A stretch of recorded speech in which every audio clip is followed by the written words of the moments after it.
વાત કરી છે. એટલે ગયા લેક્ચરની અંદરમાં આપણે બે પરિકલ્પનાઓ લીધી હતી. એ પરિકલ્પનાઓને ધ્યાનમાં રાખી અને વાત કરવી છે. એટલે એક જ મિનિટનો સમય આપો મને.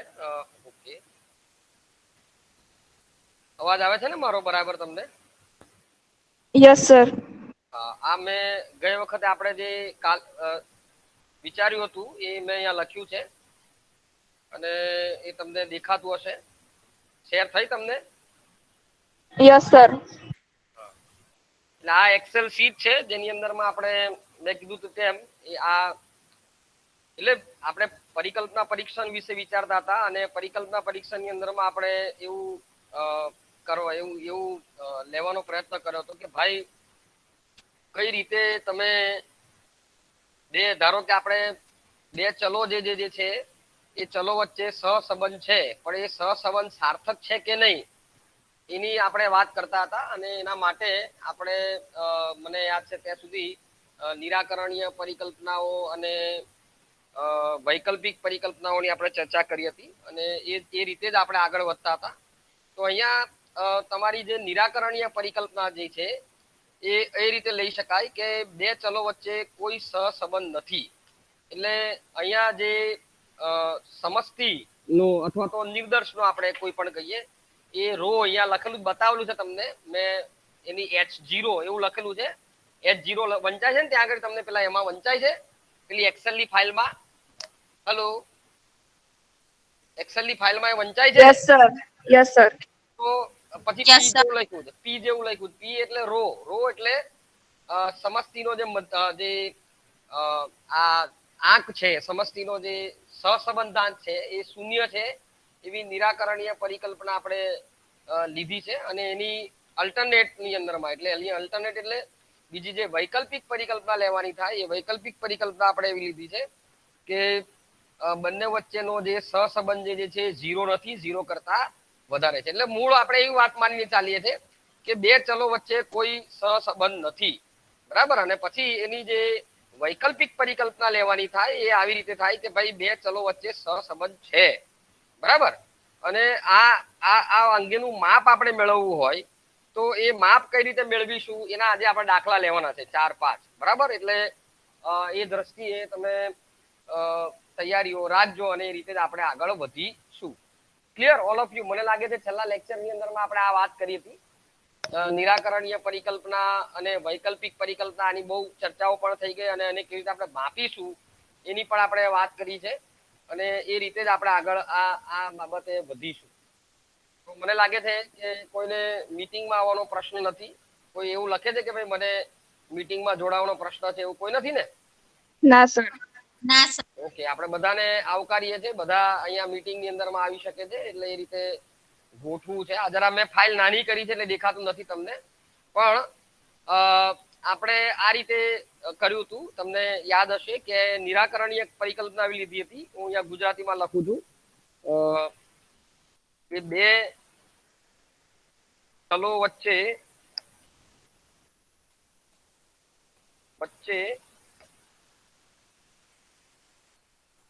સોરી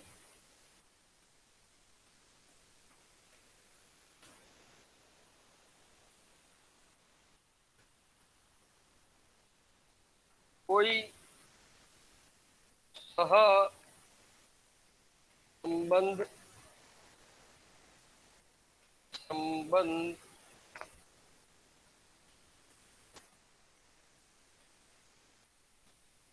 નથી.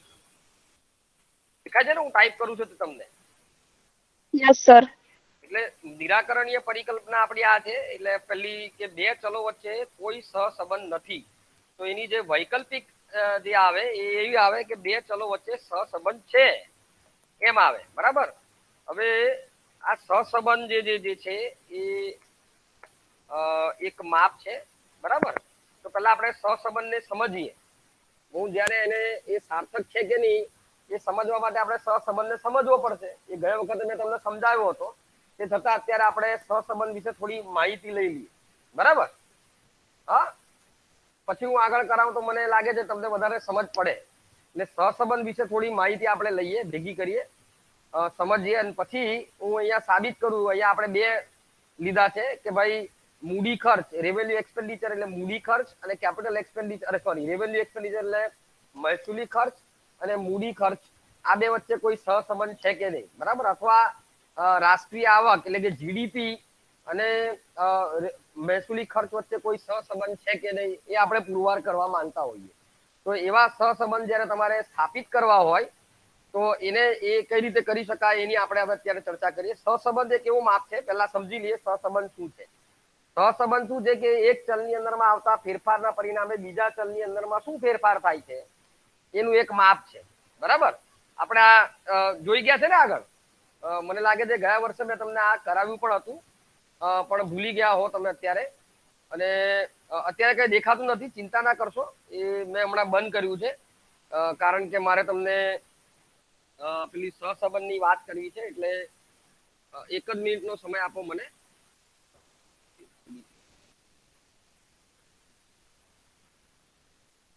એક મિનિટ. હા,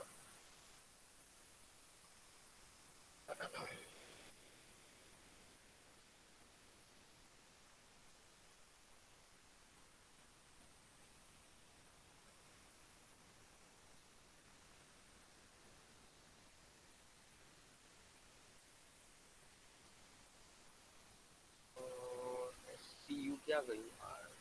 આરએમ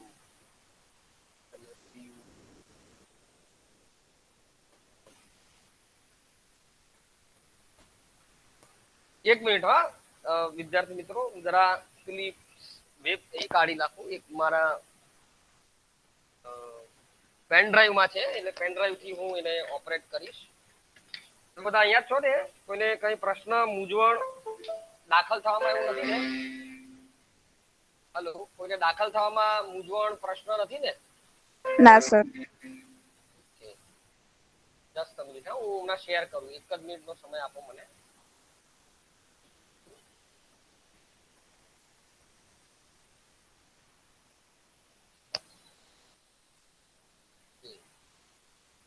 આપણે જે માપ લેવાનું જે છે એ સહસંબંધનું માપ લઈએ. એટલે પેલા સહસંબંધની વાત કરીએ. સહસંબંધ શું છે, બરાબર? એક ચલમાં આવતો ફેરફાર બીજા ચલમાં કઈ રીતે, એટલે આપણે તમે જાણો છો કે કિંમત અને માંગ વચ્ચેનો સંબંધ. તો કિંમત અને માંગ વચ્ચે સંબંધ છે, પહેલા એમ મને નક્કી કરો. જો પહેલા આપણે અર્થશાસ્ત્રમાં ભણીએ છીએ, કિંમત અને માંગ વચ્ચે કોઈ સંબંધ છે? હેલો. હા સર.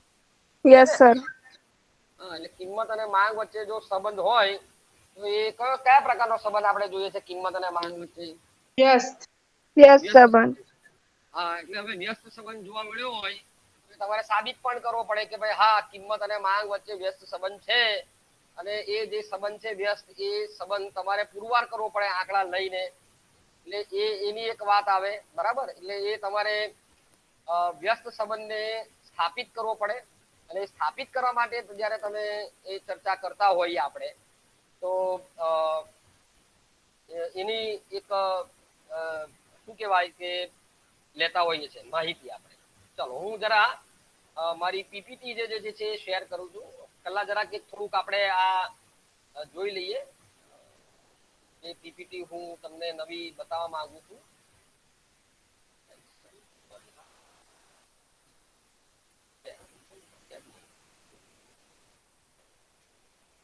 દેખાય છે બધાને? આપણે વન સેમ્પલ. હા, યસ આ સર. એક જ સેમ્પલ એટલે એક જ નિર્દેશ હોય આપણી પાસે, અને એમાં તમે કઈ રીતે એ કરી શકો છો, પરિકલ્પનાનું પરીક્ષણ કેવી રીતે કરી શકો છો. એટલે આ બધું આપણે જોઈ ગયા છે, બરાબર? આ પરિકલ્પનાના જે ભૂલો જે છે, એક બાજુની પરિકલ્પના, બીજી બાજુની પરિકલ્પના, એની પણ મેં વાત કરી છે કે જ્યારે તમારી પાસે કોઈ ચોક્કસ માહિતી હોય, એટલે હવે આપણી પાસે માહિતી છે કે ભાઈ શું કે વસ્તુની માંગ અને વસ્તુની કિંમત એની વચ્ચેનો સંબંધ કેવો હોય કે ભાઈ વ્યસ્ત જ હોય. એટલે બંને વચ્ચેનો જે સહસંબંધ આવે કેવો આવે? જો અન્ય પરિબળ યથાવત રહે તો બંને વચ્ચેનો સંબંધ કેવો આવે? કેવો આવે? બંને વચ્ચેનો વ્યસ્ત. સંબંધ વ્યસ્ત આવે ને? વ્યસ્ત એટલે ઋણ. ઋણ એટલે ઋણ તમને ખબર છે કે ભાઈ આની જે કિંમતો છે જે ઋણ બાજુ આવવાની છે. એટલે જ્યારે તમને ખબર પડે, તમને આવી માહિતી હોય પહેલાથી જ કે ભાઈ આ આંકડા જે છે એ એનો જવાબ જે છે એ ઋણ નેગેટિવ જ આવવાનો છે, એટલે અહીંયા તમે જ્યારે પરિકલ્પના પરીક્ષણ કરો ત્યારે એક તરફી વન સાઇડેડ પરિકલ્પના પરીક્ષણ તમે કરી શકો છો, બરાબર. અને એને વન સાઇડેડ હાઇપોથેસિસ આપણે કહીએ છીએ. વન સાઇડેડ એટલે લેફ્ટ સાઇડ પર તમારું આવવાનું છે, બરાબર. એટલે ડાબી બાજુ તમારે, કારણ કે ઋણ આવવાનો છે, બરાબર. એવી જ રીતે ઉપભોગ અને આવક, ઉપભોગ અને આવક વચ્ચે કેવો સંબંધ છે? તમારી આવક અને ઉપભોગ વચ્ચે સંબંધ કેવો છે? આપણે બધા નિયમ હમણાં બાજુ પર મૂકીએ, પણ સંબંધ કેવો જોવા મળે? સીધો. સીધો એટલે કેવો? ધન સંબંધ. તમારી જેમ ધન. જેમ આવક વધે, હા, જેમ જેમ આવક વધે તેમ તેમ તમારો જે ઉપભોગ ખર્ચ જે છે એ ઉપભોગ ખર્ચની અંદરમાં શું થાય? વધારો થાય. એટલે એક કક્ષા સુધી વધારો થતો જોવા મળે, પણ વધારો પોઝિટિવ રિલેશન છે આપણે સુધી. તો ત્યાં તમે તમારી પાસે માહિતી છે કે આ બે ચલ જે છે એ ચલની અંદર વચ્ચે સીધો સંબંધ, તમારી પાસે થિયરી છે, તમને ખબર છે કે આ બે ચલ વચ્ચે સીધો સંબંધ છે, એટલે તમે વિચારી શકો અને એને તમે રાઈટ સાઇડેડ એટલે કે જમણી તરફની હાઇપોથેસિસ ટેસ્ટિંગ તમે લઈ શકો છો. હા, પણ જ્યારે તમારી પાસે કોઈ માહિતી જ ના હોય, જેમ કે આપણે અત્યારે જોઈએ છે કે છેલ્લો જે આપણે ઉદાહરણ લઈને ચાલીએ છીએ કે ભાઈ સ્ત્રી સાક્ષરતા અને જાતીય ગુણોત્તર, તો કેટલાક જે સંબંધ એવા છે, કેટલોક અત્યાર સુધીનો સંબંધ એવો આવ્યો કે એની વચ્ચે ધન સહસંબંધ જોવા મળ્યો. પછી મેં તમને એક આર્ટિકલ આપ્યો અને નવું જે જોવા મળ્યું ભારતમાં તે 2011 ના સેન્સસ થી, તો એવું ચિત્ર ઉપસીને આવ્યું કે ભાઈ જેમ જેમ સ્ત્રી સાક્ષરતા વધે છે તેમ તેમ જાતીય ગુણોત્તર ઘટે છે. એટલે એક થિયરી એવું કહે છે કે વધે છે ને એક થિયરી એક એનાલિસિસ એવું કહે છે કે ઘટે છે. એટલે અહીંયા કોઈ ચોક્કસ તમને પરિણામ પ્રાપ્ત થતું નથી, તો ત્યાં તમે ટુ સાઇડેડ એટલે બંને તરફી, જ્યારે તમારી પાસે કોઈ માહિતી ચોક્કસ ના હોય તો તમારે બંને તરફી આ રીતે પરિકલ્પના પરીક્ષણ કરવું પડશે. Clear all of you? હા, યસ નોટપેન સર. છે તમારી પાસે? નોટપેન છે? નોટપેન હોય તો લખી યસ નાખો. સર. એક તરફી તમે ક્યારે કરશો અને એના માટેનું ઉદાહરણ લખી નાખો. એક તરફી પરિકલ્પના પરીક્ષણ, દાખલા તરીકે લખવાનું કે વસ્તુની માંગ અને વસ્તુની કિંમત વચ્ચે કેવો સંબંધ છે? વ્યસ્ત સંબંધ છે. આથી આ વ્યસ્ત સંબંધ હોવાથી સહસંબંધનું મૂલ્ય કેવું આવે? નેગેટિવ, ઋણ. પરિણામે અહીંયા ડાબી બાજુની પરિકલ્પના પરીક્ષણ થશે. કેમ? કારણ કે બે વચ્ચે ઋણ સહસંબંધ, આ માહિતી આપણી પાસે છે. નંબર 1. નંબર 2, આવક અને ઉપભોગ. તો આવક અને ઉપભોગ વચ્ચે ધન સહસંબંધ છે, એટલે એ માહિતી આપણી પાસે છે. એટલે ધન સહસંબંધ હોવાથી આપણે એવું કહી શકીએ કે આવકમાં આવેલો ફેરફાર એ તમારા ઉપભોગની અંદરમાં ધન વધારો કરે છે. એટલે આપણે કહી શકીએ કે જમણી બાજુની તમે અહીંયા પરિકલ્પના પરીક્ષણ કરી શકો, બરાબર. આ બે કિસ્સા મેં ક્લિયર કર્યા. એટલે અહીંયા તમે એક તરફી પરિકલ્પના પરીક્ષણ કરી શકો છો. જ્યારે તમે તમારી પાસે માહિતી ઉપલબ્ધ હોય ચલો વિશેની, તો ત્યારે તમે આ પ્રકારની એક તરફી પરિકલ્પના પરીક્ષણ કરી શકો છો. Okay, clear? હા, યસ લખો સર. તમે. હવે ટુ સાઇડેડ એટલે બે તરફી પરિકલ્પના પરીક્ષણ તો ક્યારે થશે? તો એમાં ઉદાહરણ લખો. દાખલા તરીકે જે આપણે જે ઉદાહરણ લીધું, ઉદાહરણથી સમજાવું છું. દાખલા તરીકે સ્ત્રી સાક્ષરતા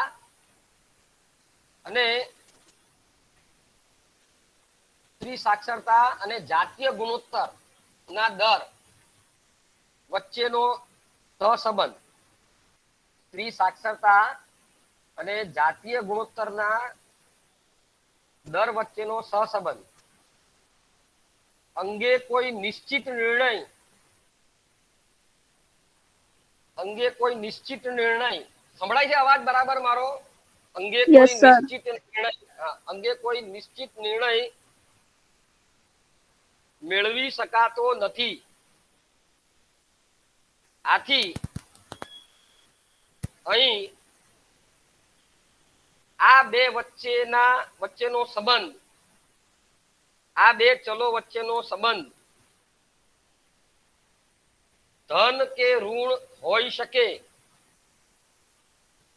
ધન કે ઋણ હોઈ શકે. આથી અહીં બે તરફી પરિકલ્પના પરીક્ષણ કરવું રહ્યું. બે તરફી પરિકલ્પના પરીક્ષણ કરવામાં આવશે. ઓકે, બરાબર. હવે તમને ખ્યાલ આવી જશે ને કે એક તરફી ક્યારે અને બે તરફી ક્યારે. હલો, એક તરફી ક્યારે અને બે તરફી ક્યારે, હું તમારા સિદ્ધાંતમાંથી જ બોલીશ. દાખલા તરીકે હવે તો મને કહેજો, તમારે મને કહેવાનું કે દેશનો જાહેર ખર્ચમાં આવેલો વધારો અને રાષ્ટ્રીય આવક વચ્ચેનો સંબંધ. સીધો સંબંધ. એક તરફી. અચ્છા, તમે ભણ્યા છો એટલે તમને ખબર છે કે ભાઈ આ એક તરફી છે, પણ આમાં પણ તમે બે તરફી લેવી પડશે. એટલે લેવી પડશે કારણ કે બે એવા જુદા જુદા સિદ્ધાંત છે. કોઈ એવું કહે છે કે રાષ્ટ્રીય આવકની અંદરમાં આવે વધારો થાય તો જ જાહેર ખર્ચમાં વધારો થાય, અને બીજી તરફ એક સિદ્ધાંત એવો કહે છે કે જાહેર ખર્ચમાં વધારો થાય તો રાષ્ટ્રીય ખર્ચમાં વધારો થાય. તો સમજાવી દઉં તમને. દાખલા તરીકે જે અર્થશાસ્ત્રી એટલે કે કેન્સ મહત્વના, એમને કેન્સે એવું કીધું છે કે ભાઈ તમારી રાષ્ટ્રીય આવકની અંદરમાં વધારો થાય તો તમારો જાહેર ખર્ચ વધે. એટલે જે ફેરફાર છે એ રાષ્ટ્રીય આવક થી જાહેર ખર્ચ તરફનો.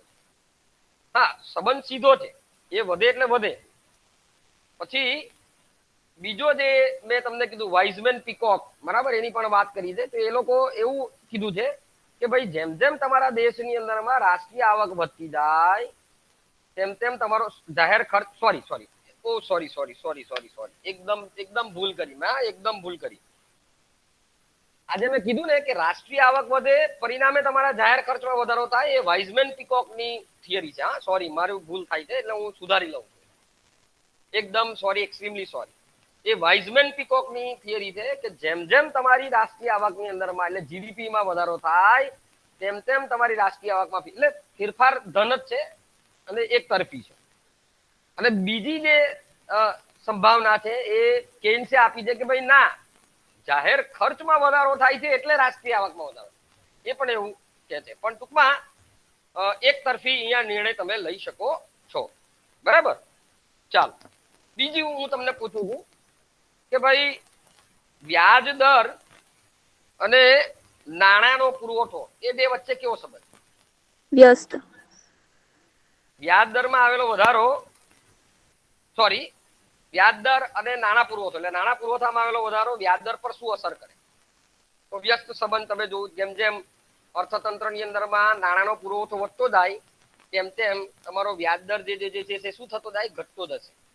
અને જેમ જેમ નાણાંનો પુરવઠો ઘટે તેમ તેમ વ્યાજ દર વધે.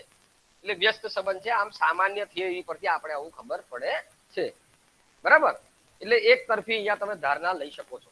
હવે ખ્યાલ આવે છે ને તમને બધાને એક તરફી ક્યારે લેવાની? યસ અને સર. ઓકે, જો તમને જ્યાં ક્યાંય નહીં ખબર પડે કે ભાઈ આમાં તમને કોણ ઊભી થતી હોય તો તમારે બે તરફી પરિકલ્પના પરીક્ષણ કરવાનું થાય. અને મેં તમને કીધું તેમ કે આ એવા એના એ જે છે કે વધારે કે ઘટાડે હોય તો એ પ્રમાણે આપણે આ પ્રકારે નક્કી કરી શકતા હોય છે. એટલે એને રાઈટ ટેલ એટલે કે જમણી તરફની અને ડાબી તરફની અથવા બંને તરફની હાઇપોથેસિસની આપણે વાત કરી છે. એટલે એની પણ મેં વાત કરી લીધી. તમારી પાસે યોગ્ય માહિતી હોય તો તમારે એ નિર્ણય લેવાનો. બરાબર. એટલે પછી ભૂલ 1, ભૂલ 2 આની પણ વાત કરી લીધી. હવે મૂળ તમારે અહીંયા નક્કી કરવાનું છે કે તમે જે પણ કઈ સંભાવના તમે શોધો છો, એટલે આપણે જે આલ્ફા એટલે જે પહેલા પ્રકારની જે ભૂલ કરીએ છીએ, પહેલા પ્રકારની ભૂલ એટલે શું કે જ્યારે તમારી નિરાકરણીય પરિકલ્પના સાચી હોય અને તમે એને શું કરો છો? અસ્વીકાર કરો છો, તો તમે આલ્ફા ભૂલ કરો છો. That is called alpha. બરાબર. તો એ આલ્ફા ભૂલ તમારી બને એટલી ઓછી થાય એની સંભાવના છે, અને એની સંભાવનાનું મૂલ્ય જે 0.05 અને આપણે 0.05 છે. બરાબર. અને બીજું છે 0.01. આવા બે મૂલ્યો આપણે લઈએ છીએ. બતાવું તમને અહીંયા. દેખાય છે તમને? મારી સ્લાઇડ દેખાય છે ને? Yes sir.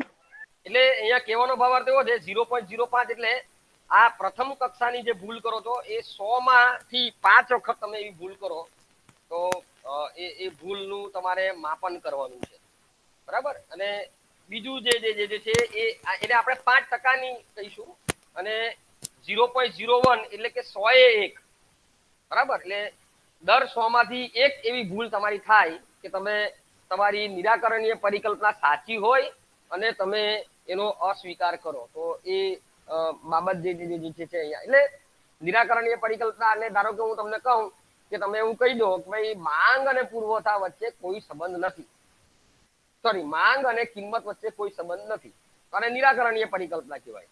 પણ એ નિરાકરણીય પરિકલ્પના સાચી છે કે નહીં, બરાબર, અને એ સાચી હોય તો એનો અસ્વીકાર ના થવો જોઈએ. તો એવી ભૂલ તમે ના કરો એના માટેની આ સંભાવનાઓ છે, બરાબર. સંભાવનાની મેં તમને વાત કરી હતી ગયા વખતે કે એનું સૂત્રાંશ બહુ સિમ્પલ છે, m/n, એટલે શક્ય પરિણામો ભાગ્યા કુલ પરિણામો. અને સિક્કાની મેં વાત કરી હતી કે તમે સિક્કો ઉછાળો અને સિક્કો ઉછાળતા તમને હેડ કે ટેલ મળે તો તેની સંભાવના કેટલી છે કે ભાઈ 0.5, 1/2 એમ.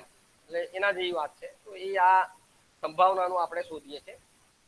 એના આધારે તમે જે છે એ કરતા હો છો. એટલે બીટા ભૂલ એટલે આ આલ્ફા ભૂલ જો એવી બીટા ભૂલ છે. બીટા ભૂલ એટલે શું કે તમારી જે નિરાકરણીય પરિકલ્પના જે છે ખોટી હોય અને તમે એનો અસ્વીકાર કરો, અસ્વીકાર કરવામાં નિષ્ફળ જાઓ એટલે કે તમે એનો સ્વીકાર કરી લો. ખોટી હોય ને તમે સ્વીકાર કરો તો પણ એ ભૂલ છે. તો એને બીટા ભૂલ કહેવાય છે. એ બીટા ભૂલ પણ ના થવી જોઈએ.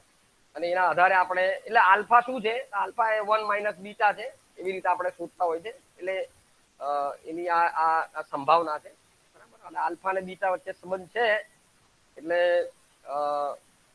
તમારી પાસે જ્યારે આલ્ફા અને બીટા વચ્ચે કોઈ ખાસ કરીને આનું મૂલ્ય આલ્ફા અને બીટા બંનેનું મૂલ્ય બહુ નાનું હોવું જોઈએ. કેમ? કારણ કે આ ભૂલો બને એટલી ઓછી થવી જોઈએ એવો આપણો મત છે.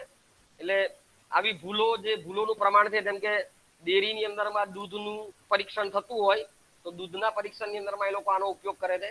એવી રીતે તમે જાણો છો કે આપણે અહીંયા પણ પેલું કોરોના ટેસ્ટ કરીએ છીએ, તો કોરોના ટેસ્ટની અંદરમાં તમારો કોરોના ટેસ્ટ પોઝિટિવ છે કે નેગેટિવ છે કેને ખબર પડે છે? એ આ પ્રકારનું પરીક્ષણ થાય છે એમાં, બરાબર. તમારું સેમ્પલ લેવામાં આવે છે. સેમ્પલ એટલે તમારો જે નમૂનો છે એ લેવામાં આવે છે અને ટેસ્ટમાં મૂકવામાં આવે છે. પછી એ ટેસ્ટના આધારે જે રિઝલ્ટ મળે છે, રિઝલ્ટના આધારે લોકો નક્કી કરે છે કે ભાઈ આટલા છે તો આપણે એવું માનવું જોઈએ કે ભાઈ કોરોના પોઝિટિવ છે અથવા કોરોના પોઝિટિવ નથી, બરાબર.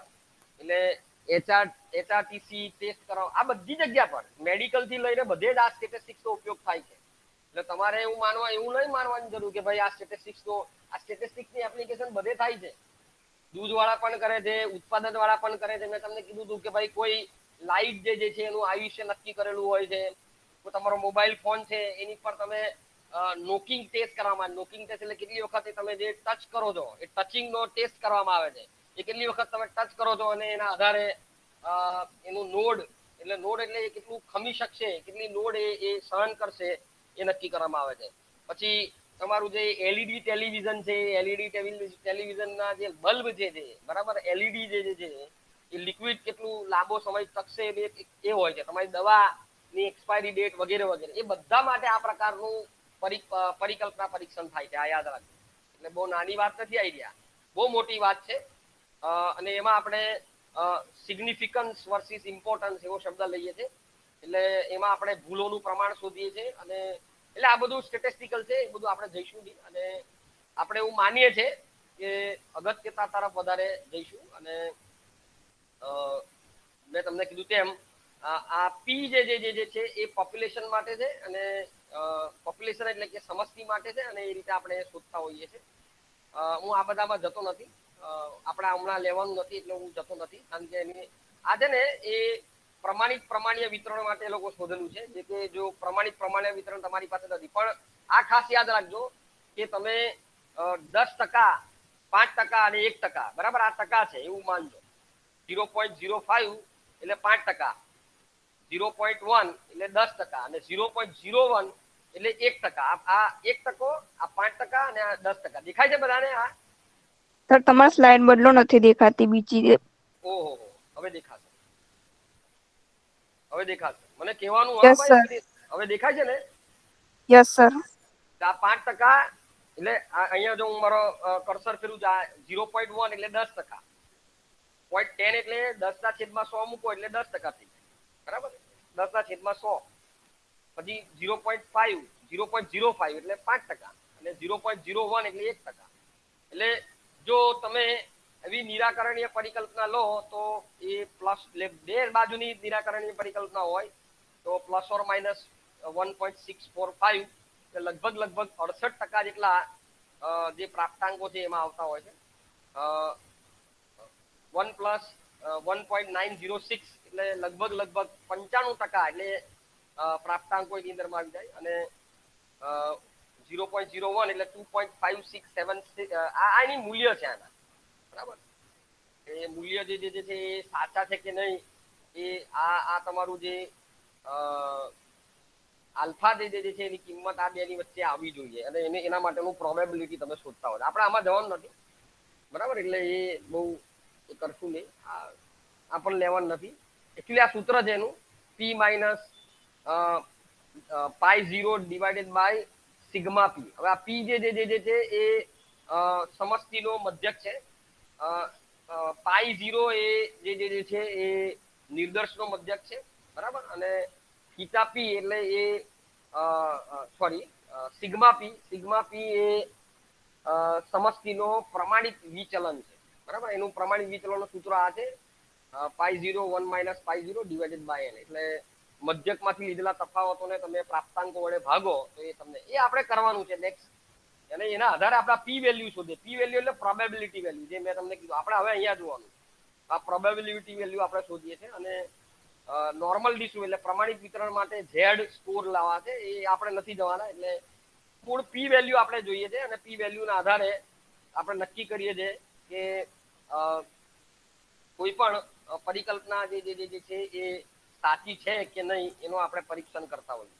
બરાબર? એટલે અહીંયા ઝેડ વિતરણ માટે કરવામાં આવ્યું છે. ઝેડ એટલે પ્રમાણિત વિતરણ માટે, પણ આપણે નથી પ્રમાણિત વિતરણ લેવાના. એનું સૂત્ર આ છે x બાર માઇનસ મ્યુ 0 એટલે કે સમષ્ટિ x બાર એટલે નિર્દર્શ મધ્યક ઓછા મ્યુ 0 એટલે કે સમષ્ટિનો મધ્યક અને ડિવાઇડેડ બાય પ્રમાણિત વિચલન આખાને ભાગ્યા એટલે પ્રમાણિત વિચલન ભાગ્યા રૂટ n એટલે જે પણ કોઈ ઓબ્ઝર્વેશન હોય એ મૂકતા હોય છે. આ સૂત્ર છે તો યાદ પણ નથી રાખવાનું તમારે. આપણે ખાલી એવી રીતે ટી ડિસ્ટ્રીબ્યુશન છે એ પણ એનું પણ આ પ્રકારનું છે. અહીંયા આગળ જે છે એ આપણે સમષ્ટિનો પ્રમાણિત વિચલન લેતા પ્રમાણિત વિચલન લેતા હતા. એની જગ્યા પર હવે આપણે નિર્દર્શનો લઈએ છીએ, એસ લઈએ છીએ.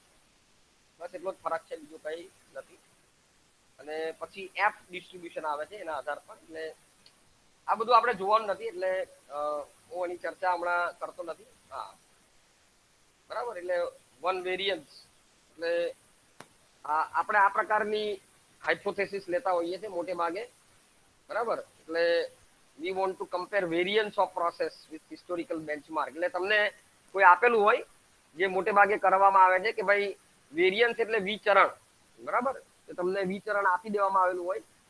વિચરણ શું છે એ પણ પહેલા તમને હવે મારે સમજાવવું પડશે. એટલે સહસંબંધની આપણે વાત કરીએ. એક જ મિનિટ આપો મને. Hello hello. Yes sir. હું શેર કરું તમને. હા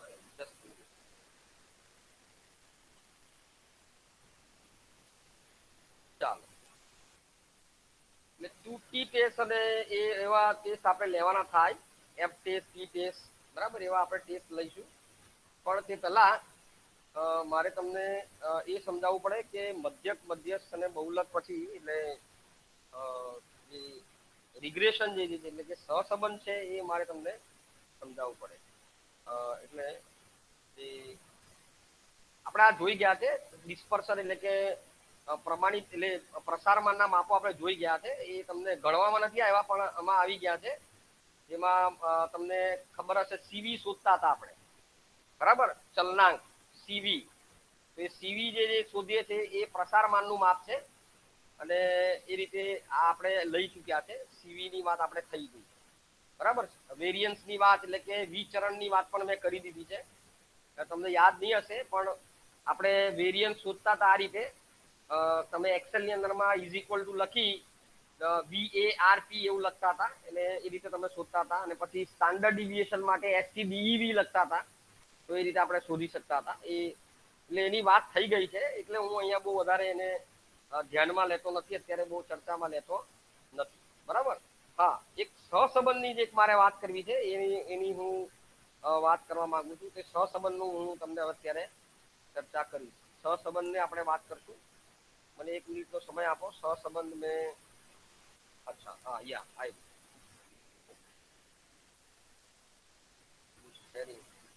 હું શેર કરું છું સહસંબંધ માટે. પછી એટલે સહસંબંધને આપણે કઈ રીતે એ સાર્થક છે કે નહીં એ સમજવાની વાત કરું. બરાબર, દેખાય છે આ બધાને? ઇંગ્લિશમાં લખેલું છે બાયવેરિયેટ રિગ્રેશન. દેખાય છે બધાને આ? Hello. Yes sir. Yes sir. એટલે આનું ગુજરાતી છે, એટલે આમ નિયત સંબંધ છે. દ્વિચલીય નિયત સંબંધ એવો શબ્દ આપણે વાપરીએ છીએ. તો આપણે આ નિયત સંબંધ લેવાનો છે. તમારી ગણતરીમાં પછી આવશે, આવતા વર્ષે ચોથા સેમમાં. એટલે સહસંબંધ અને નિયત સંબંધ જે આવતા વર્ષે આવશે ગણતરીમાં, પણ અત્યારે તમને એમાં આવી છે. અને એના આધારે આપણે વાત કરીએ છીએ. જો અહીંયા તમને કંઈક બતાવવા માંગીએ છીએ. આપણે કોઈ પણ બે ચલ જે હોય એ બે ચલના આપણે સ્કેટર પ્લોટ પાડીએ છીએ. સ્કેટર પ્લોટ પાડતા મેં તમને શીખવાડ્યું છે. બરાબર. કોઈ બે ચલ હોય એના આધાર એ બંને વચ્ચે શું સંબંધ છે એના માટે આપણે સ્કેટર પ્લોટ પાડીએ છીએ. હું તમને સમજાવું. આ આપણે કર્યું છે, સ્કેટર પ્લોટ આપણે કર્યા છે, યાદ હોય તો કોઈને. બરાબર, યાદ હોય તો, કારણ કે બધા ભૂલી જાય છે. બરાબર, અને યાદ હોતું નથી. તો હું તમને બતાવું સ્કેટર પ્લોટ શું છે, તો હું તમને બતાવું. બરાબર, આ બે આંકડા છે આપણી પાસે. હેલો, દેખાય છે બધાને? Yes sir. હા, એટલે હું આ બે જે છે એક જ મિનિટ, રેવન્યુ અને કેપિટલ, આ બેને હું સિલેક્ટ કરું છું. આપણી પાસે પેલા આંકડા છે, સીધા આંકડા છે. આઈ એમ સિલેક્ટિંગ બોથ ઓફ ધેમ. હું બંનેને સિલેક્ટ કરું છું જે આપણે કરતા હતા. અને પછી હું ઇન્સર્ટ કમાન્ડનો ઉપયોગ કરું છું. આઈ એમ ગિવિંગ ઇન્સર્ટ. અને આ તો મારું 2010 છે, એટલે 2010 ની અંદરમાં તમને એ મળી જાય. પણ અહીંયા તમે જુઓ તો અહીંયા તમે ક્લિક કરશો એટલે સ્કેટર પ્લોટ આવી ગયા. બરાબર, એ સ્કેટર પ્લોટ ની અંદરમાં તમે બબલ ચાર્ટ આ તે બરાબર વગેરે વગેરે લઈ શકો. આપણે આ રીતે લઈએ તો આ સ્કેટર પ્લોટ તમને મળ્યા. એટલે એના પરથી શું ખબર પડે કે બે વચ્ચે સંબંધ કેવો છે. તો બંને એક જ દિશામાં જાય છે. બરાબર, દિશા બંનેની એક સરખી એક સમાન જ છે એવું ખબર પડે છે ને. અહીંયા બંને એક જ દિશાની અંદરમાં જતા હોય એવું લાગે છે. દેખાય છે ને બધાને? Yes sir. હેલો, આ દેખાયો ચાર્ટ બધાને? Yes sir. Yes sir.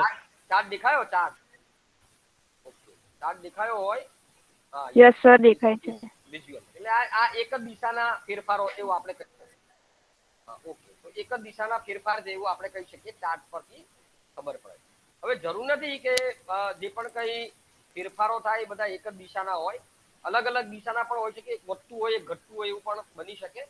બરાબર, ધારો કે આપણે આ દેખાય છે ને તમને બધાને? આ નવી જે સ્લાઇડ મેં લીધી છે, આ એક્સ જે છે, સોરી, દેખાય છે બધાને? ટાઈપ કરું યસ દેખાય સર. છે? એક્સ ધારો કે હું અહીંયા લખું તો અહીંયા પ્રાઇસ છે, બરાબર, એટલે કિંમત છે. બરાબર, અને વાય જે છે એ ડિમાન્ડ છે. ધારો કે ડિમાન્ડ એટલે માંગ. બરાબર, તમે જાણો છો કે બેની વચ્ચે કેવા સંબંધ છે કે ભાઈ માંગ કિંમત એટલે 5 રૂપિયા કિંમત હોય, 5.50 રૂપિયા કિંમત હોય, 6 રૂપિયા હોય, 6.5 હોય, 7 હોય, 7.5, એટલે 50 પૈસા કિંમત વધે છે. તો શું થાય છે માંગની ઉપર, એની આપણે સમજવું છે. બરાબર, 8.5, 9, 9.5, 10, ઓકે, આટલા આપણે ઓબ્ઝર્વેશન લીધી. દેખાય બધાને? અમે ટાઈપ કર્યું, બધાને દેખાયું? આ કિંમત યસ સર. ફેરફાર થાય છે. હવે માંગ ધારો કે 5 હતી ત્યારે 150 એકમની માંગ હતી, તો એ ઘટીને 145 થઈ, 130 થઈ, બરાબર, 125 થઈ, 110 થઈ, 100 થઈ, 95 થઈ, 85 થઈ, 75, 70 અને 65. બરાબર, આ બે મેં હવે હું આ બંનેને આ રીતે આ તો મેં કોઈ ડેટા છે એને ઇન્સર્ટ કર્યા અને મારે આ પ્રકારનો સ્કેટર પ્લોટ એનો લેવો છે બંને, બરાબર. આ બંને આંકડા જે છે એક જ મિનિટ.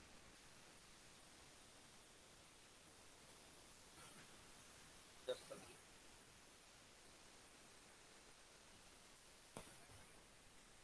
એક જ મિનિટ મને આપજો, મારે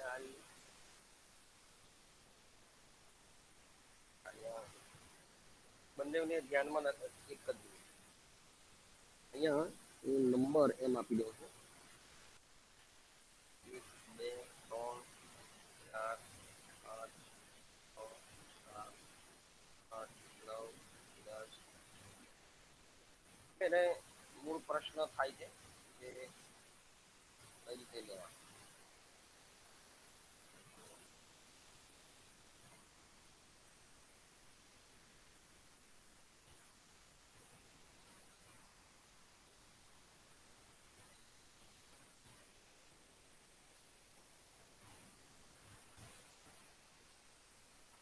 એક મિનિટ, હા, હલો,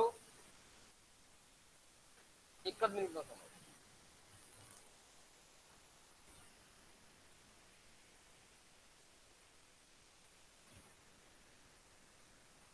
એક વધે છે અને એક ઘટે છે, તમે જોઈ શકો છો. એકની અંદરમાં ઘટાડો આવી રહ્યો છે અને એકની અંદરમાં માર્જિનલ વધારો આવી રહ્યો છે, બરાબર. એટલે એ માર્જિનલી વધે છે, એટલે બે વચ્ચે આ પ્રકારનો સંબંધ આપણે જોઈ શકીએ છીએ. એક વધે છે, એક ઘટે છે, એટલે આવા પ્રકારના સંબંધ આપણે સ્કેટર પ્લોટ થી પણ લઈ શકીએ. હું સ્કેટર પ્લોટ પણ બતાવું તમને. સ્કેટર પ્લોટ પરથી પણ તમે લઈ શકશો. એટલે જોઈ શકો છો તમે અહીંયા, બરાબર. એક એ થાય છે અને એક એ વધે. દેખાય છે બધાને? Hello, yes sir. અહીંયા તમે જો માર્જિનલ વધારો થાય છે. આ જે છે એક્સ જે છે કિંમત છે, પણ એ બહુ ધીરે ધીરે વધે છે. અને તમે જો જેમ જેમ કિંમત વધે છે તેમ તેમ માંગની અંદરમાં ઘટાડો થતો જાય છે. આ દેખાય છે ને, માંગની અંદરમાં ઘટાડો. એટલે આ પ્રકારના સંબંધો આપણે ખાસ કરીને જોતા હોય છે. એટલે મૂળ વાત એ હતી કે જ્યારે તમે આ પ્રકારની પરિસ્થિતિનું નિર્માણ થાય છે, એટલે હું ફરી પાછું તમને પીપીટી પર લઈ ગયો. દેખાય પીપીટી હવે? Yes sir.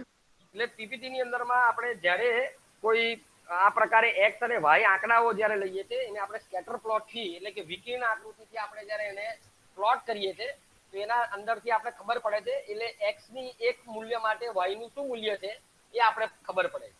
અને એ આપણે બતાવે છે, દર્શાવે છે કે ભાઈ એક્સ ના એક મૂલ્ય માટે વાય નું શું મૂલ્ય છે, બરાબર. અને એ બે ચલો વચ્ચેનો સંબંધ પ્રસ્થાપિત કરે છે. ધારો કે આ પ્રકારનું મૂલ્ય આવે, બરાબર.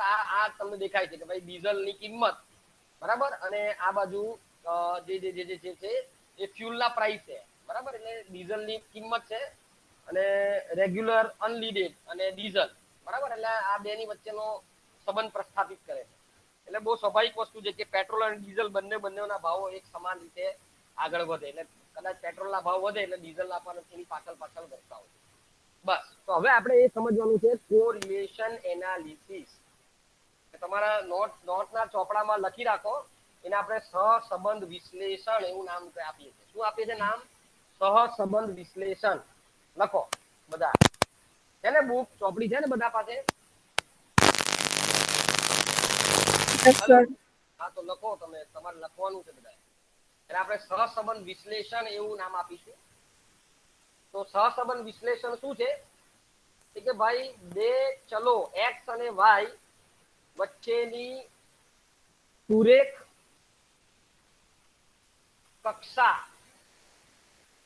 નો સંબંધ માપે છે. બે ચલો વચ્ચેના સંબંધ, સુરેખ સંબંધને માપે છે. આપણે અહીંયા અત્યારે ફક્ત સુરેખ સહસંબંધની વાત કરીએ છીએ. એટલે બે ચલો વચ્ચેના સુરેખ સહસંબંધને માપે છે, એક્સ અને વાય વચ્ચે. એની કક્ષાને માપે છે.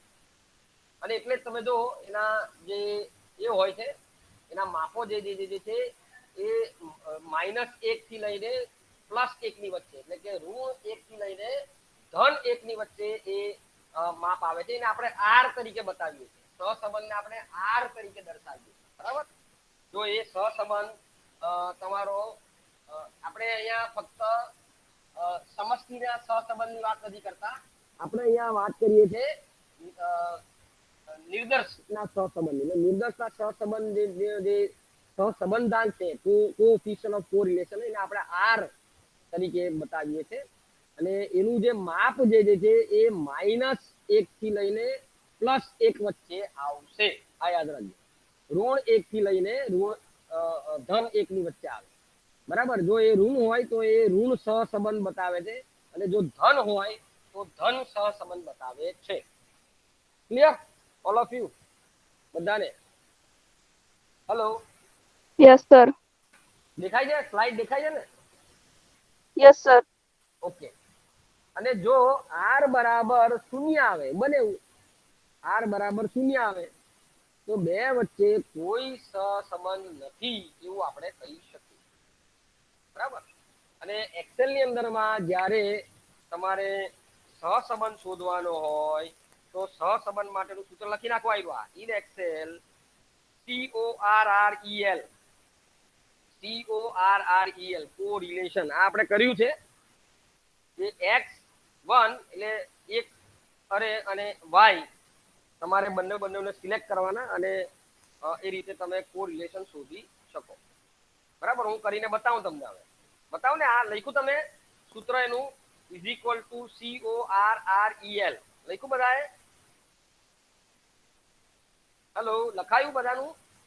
ના સર. ના કે હા? લખાઈ ગયું? લખી નાખો નથી જલ્દી. લખાયું sir.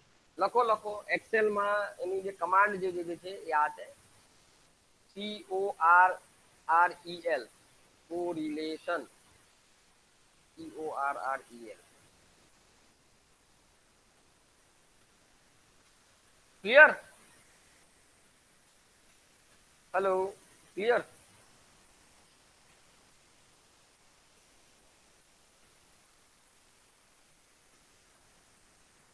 Hello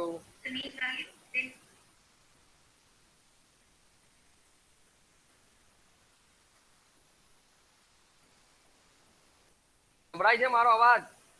yes sir. Okay. લખાઈ ગયું? Yes sir. ચાલો તો હું આ સ્ટોપ કરી અને હું એક્સેલ જે છે એને હું શેર કરું છું. એટલે આપણે ગણીએ. બરાબર. જે એ છે એનો આપણે ઉપયોગ કરીએ. આપણી પાસે આ બે મેં કરાવી દીધેલું છે. આ મેં ચલાવી દીધું છે. છતાં હું તમને અહીંયા આ બે દેખાય છે બધાને હવે? યસ માંગ સર. અને કિંમત. તો અહીંયા હું = એવું લખું છું CORREL. જો લખાઈને આવી ગયું? દેખાયું તમને? CORREL. અને હું પહેલી જે આ કી છે એને હું સિલેક્ટ કરું છું. બરાબર. પછી અલ્પવિરામ મૂકું છું અને બીજી જે છે તે સિલેક્ટ કરું છું અને પછી એને બંધ કરું છું. દેખાયું બધાને? CORREL કોરિલેશન = દેખાયું? Yes sir. ઓકે. સ્ક્રીનશોટ પાડવો હોય તો પાડી દેજો. કેમ? કારણ કે આ તમારે હવે પ્રેક્ટિકલ જ્યારે કરવાનું હશે ત્યારે હું આ સ્ક્રીનશોટ માંગીશ કે મેં આ ચલાવેલું છે. તમારી પાસે સ્ક્રીનશોટ હોવો જોઈએ. એટલે હવે ડાયરેક્ટ અહીંયા પ્રેક્ટિસ કરો.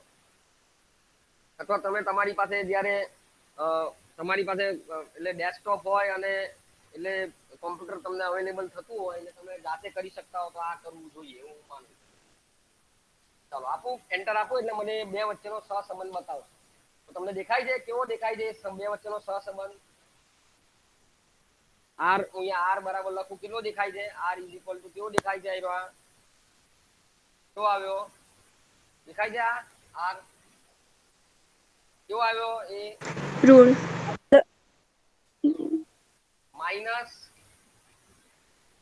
-99 એટલે આપણી જે સિદ્ધાંત છે આપણો સિદ્ધાંત કયો છે? આપણો સિદ્ધાંત એવો છે કે શું સિદ્ધાંત છે? કે કિંમત અને માંગ વચ્ચે કેવો સંબંધ છે? કિંમત અને યસ માંગ સંબંધ છે. વચ્ચે સંબંધ છે. યસ. હા. એટલે અહીંયા આપણે ધારો કે અને આ સહસંબંધ સાર્થક છે કે નહીં તો એ તપાસવો હોય. એ સાર્થક છે કે નહીં એ તપાસવા માટે આપણે અહીંયા પેલું એ લઈએ સૂત્ર r = 0. એટલે બે વચ્ચે કોઈ સહસંબંધ નથી. h0 બરાબર. અને h1 હું લખું એ હું આવી રીતે લખું r is not equal to સિમ્બોલમાં જઈશ સિમ્બોલમાં not equal to r is not equal to sorry clear? આ મારી શું થશે? બંને દેખાય છે બધાને? આ પહેલી કઈ છે? જલ્દી નિરાકરણીય નિરાકરણીય પરિકલ્પના. નિરાકરણીય નિરાકરણીય પરિકલ્પના છે. હું લખતો નથી. અચ્છા લખી નાખો.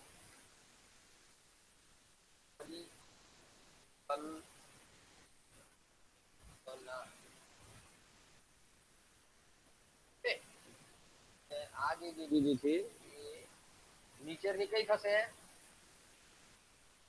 નીચેની કઈ થશે?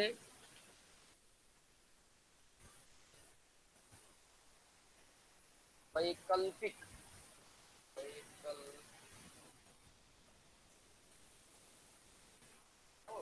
વૈકલ્પિક દેખાય છે બધાને? Yes sir. હવે આપણે સાબિત કરવાનું છે કે ખરેખર આ છે કે નહીં. ક્યાં જઈશું? યાદ રાખો. એના માટેનું એક સૂત્ર છે. આપણે એટલે આમાં આમ એક્સેલ ની અંદરમાં સીધે સીધું આવું થતું નથી. એટલે નથી થતું એટલે આપણે શું કરવું પડે? એના માટે તમારે ડેટા એનાલિસિસ પર જવું પડે. આપણે ડેટામાં જઈએ અને ડેટામાં ડેટા એનાલિસિસ છે. દેખાય બધાને અહીંયા ડેટા એનાલિસિસ? આવ્યું ડેટા એનાલિસિસ. દેખાય બધાને ડેટા એનાલિસિસ? ડેટા એનાલિસિસ દેખાયું? ના સર. કેમ ના દેખાયું? દેખાય મેં બતાવ્યું આ એટલે આ એક્સેલ શીટ અચ્છા નથી આવી. હવે દેખાય છે ડેટા એનાલિસિસ? એક મિનિટ હું સ્ટોપ કરું અને ફરી પાછું કરું એટલે તમને આખી પ્રોસેસ ખબર પડે.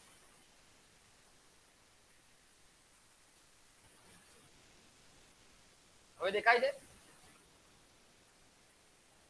Yes sir. એટલે ડેટા એનાલિસિસ દેખાય છે એમ પૂછું. મેં શેર કર્યું છે ખબર? Yes sir. Okay. Data analysis દેખાય છે આ વિન્ડો?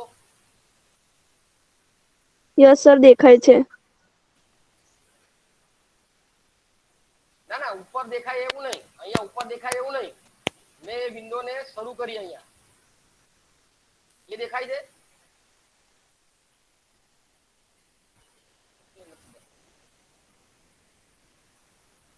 એ દેખાય છે તમને?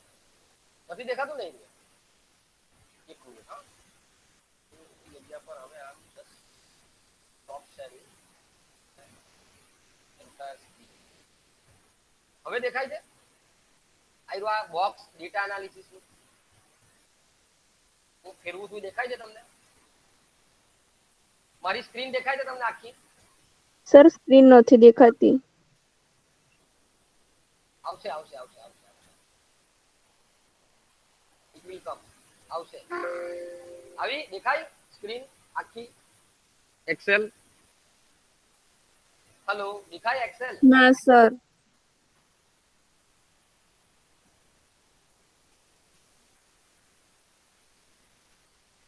દેખાય છે હવે? Yes sir. એમાં આ બોક્સ દેખાય ડેટા એનાલિસિસ નું બોક્સ? યસ સર દેખાય છે. અને હું આ ઉપર નીચે લઈ જાઉં બધું દેખાય છે? Yes sir. અનોવા વંચાય છે ને? અનોવા 2 ફેક્ટર. Yes sir. ત્યાં કોરિલેશન લખેલું છે બરાબર? એક ત્યાંથી કોરિલેશન પરથી પણ આપણે શોધી શકીએ. તો ધારો કે હું ત્યાં ક્લિક કરું. મેં ગઈ વખતે કરેલું હતું પાછું કરું.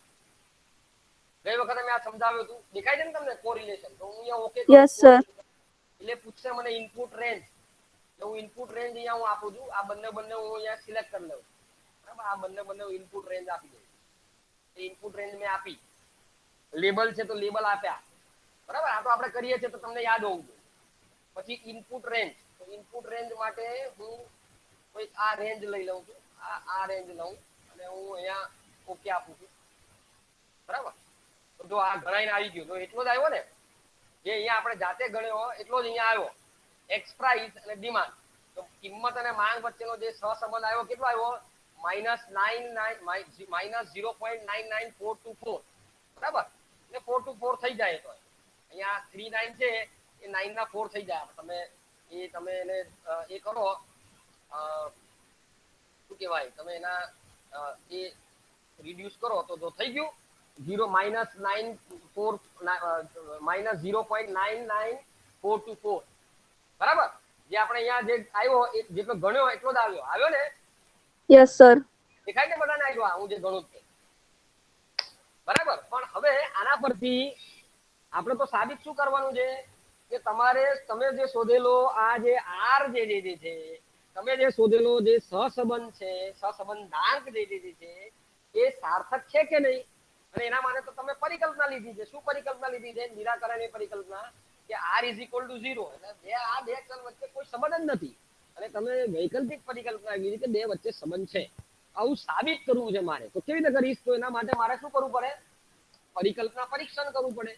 પરિકલ્પના પરીક્ષણ કરવા માટે હું ફરી પાછો જઈશ ડેટા પર. આ ડેટા પર ગયો, દેખાયું? આ દેખાય બધાને? હું મારો કર્સર ફેરવું યસ સર. Yes sir. હું 2 મિનિટ માટે છે ને આ ચાર્ટ એને હું જરા પેલે બાજુ ખસ કરી નાખું છું, એટલે જેથી તમને એકદમ ક્લિયર વિઝન બધું દેખાય. એટલે હું અહીંયા ડેટા એનાલિસિસ પર ફરી પાછું ક્લિક કર્યું, એટલે અહીંયા તમને ડેટા એનાલિસિસ દેખાય છે. હવે હું ડેટા એનાલિસિસમાં હું કોરિલેશનમાંથી તો મેં શોધી આપ્યું તમને, પણ હું હવે જાઉં છું એક સ્ટેપ આગળ. તમારે બધાએ લખી રાખવાનું છે, એને કહેવાશે રિગ્રેશન. REGRESSION, regression. એટલે રિગ્રેશન લઈએ છે કે આપણે નક્કી કરવું છે, સાર્થકતાની કક્ષા નક્કી કરવી છે. હવે એક્સેલ ની અંદરમાં એ અલગથી થતી નથી, એટલે એ આ રિગ્રેશન ની અંદરમાં થાય છે, જેને નિયત સંબંધાંક કહેવાય. હવે પછી આપણે કરીશું જે નિયત સંબંધાંક વિશે વાત કરીશું, તેમાંથી તમે આ કરી શકો. હું રિગ્રેશન પર ક્લિક કરીશ, ઓકે આપીશ. દેખાય બધાને રિગ્રેશન લખેલું? Yes sir. REGRESSION, regression. હું એની પર ક્લિક કરું છું, ઓકે આપીશ. એટલે મને પૂછશે, શું પૂછશે કે તમે શું નક્કી કરો? Input range. હવે મારે અહીંયા યાદ રાખો, રિગ્રેશન ની અંદરમાં એવું છે, રિગ્રેશન ત્યારે થાય કે તમારે આધારિત ચલ કયો અને સ્વતંત્ર ચલ કયો એ બે વચ્ચેનો સંબંધ તમારે એમાં આપવાનો હોય છે. જે સહસંબંધથી એક સ્ટેપ આગળ છે. સહસંબંધ જે છે બે ચલો વચ્ચેનો સંબંધ બતાવે, જ્યારે નિયત સંબંધ જે છે બે ચલો વચ્ચેનો, બે અથવા બેથી વધારે ચલો વચ્ચેનો કાર્ય કારણનો સંબંધ બતાવે. હવે તમે અહીંયા જુઓ કે કિંમત અને માંગ એ બે વચ્ચે કાર્યકારણનો સંબંધ છે. એક કારણ અને બીજું પરિણામ છે. હા કે ના? મને કહેજો કોઈ. એક કારણ અને બીજું પરિણામ છે. હા. Yes sir. કઈ રીતે સમજાવો? આમાં સ્વતંત્ર ચલ કયો છે અને એના પરિણામે કયા ચલમાં ફેરફાર થાય છે? કિંમત એ સ્વતંત્ર ચલ રાશિ છે અને માંગ છે એ આધારિત ચલ છે. એક્ઝેક્ટલી. કિંમત જે છે એ સ્વતંત્ર ચલ છે અને માંગ જે છે એ આધારિત ચલ. બસ આટલું તમારે યાદ રાખવાનું. અને અહીંયા જે લખેલું છે ઇનપુટ રેન્જ વાય, આ વાય એટલે હંમેશા યાદ રાખવું કે આધારિત ચલ જે તમારી પાસે માહિતી છે એ આધારિત ચલની આવશે. તો અહીંયા આપણે આધારિત ચલ કયો? માંગ અને કિંમત માંથી માંગ.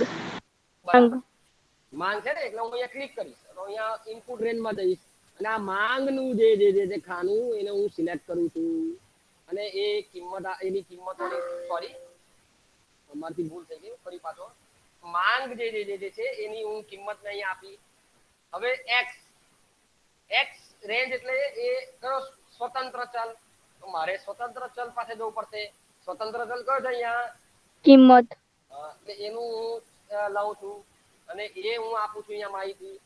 હા, બીજું કે તમારે અહીંયા નક્કી કરવાનું છે. શું નક્કી કરવાનું છે? કે તમે શરૂઆતના જે લેબલ્સ છે લીધા છે, એટલે લેબલ પર તમારે ક્લિક કરવું પડશે. બીજું અહીંયા કોન્સ્ટન્ટ ઇઝ 0 એવું આપેલું છે, એવું કઈ આપણે કઈ લેતા નથી બરાબર. એવું પછી પાછળથી સમજાવીશ શું છે. પણ અહીંયા જે લખેલું છે કોન્ફિડન્સ લેવલ, જેની આપણે અત્યાર સુધી વાત કરી. કોન્ફિડન્સ લેવલ એટલે શું? કે સાર્થકતાની કક્ષા. બરાબર. પરિકલ્પના પરીક્ષણ માટે આપણે સાર્થકતાની કક્ષાની વાત કરીએ છીએ. તો એ સાર્થકતાની કક્ષાની વાત કરવાની હોવાથી આ કોન્ફિડન્સ લેવલ અહીંયા આપણે ક્લિક કરીએ છીએ. અને તમે જો ત્યાં 95% આવી ગયું, દેખાય છે? 95%, 95 દેખાય બધાને? Yes sir. 95% એટલે કેટલા ટકા? 95% એટલે 5% ની સાર્થકતા કક્ષા, એટલે 5% ભૂલ ના થવાની. કયું? આલ્ફા તમારો જે છે એ 5% કરતા ઓછી ભૂલ થાય. એટલે આલ્ફા ભૂલ એટલે શું? કે તમારી જે નિરાકરણીય પરિકલ્પના સાચી હોય અને તમે એનો અસ્વીકાર કરો, તો એ આલ્ફા ભૂલ થવાની સંભાવના 5% કરતા ઓછી થાય. એના માટે આપણે આ કોન્ફિડન્સ ઇન્ટરવલ એટલે કે સાર્થકતાની કક્ષા આપણે લઈએ છીએ. ઓકે, આપણી પાસે એકચ્યુઅલી અહીંયા જે આ જ્યારે તમે આ રિગ્રેશન એટલે કે નિયત સંબંધનો ઉપયોગ કરો છો, તો નિયત સંબંધનો ઉપયોગ કરતી વખતે તમે એવું માનીને ચાલો છો આપણે કે ભાઈ બે તરફી એટલે કે એક બાજુની નહીં પણ બે બાજુની ધારણાઓ લઈએ અને એવું માનીને આપણે હવે અહીંયા ઇનપુટ રેન્જ આપીશું. તો ઇનપુટ રેન્જ પર હું ક્લિક કરું છું અને એના માટે હું અહીંયા જાઉં છું, એટલે હું ઇનપુટ રેન્જ આપું છું અને આ આપી દીધી. પછી બાકીનું કઈ જોવાનું નથી, બરાબર. અને તમે ઓકે આપશો. દેખાય છે બધાને? હું આ બધું જે મેં સિલેક્ટ કર્યું દેખાયું તમને? શું કર્યું? પહેલા વાય રેન્જ નક્કી કરી, પછી એક્સ ની. વાય એટલે શું?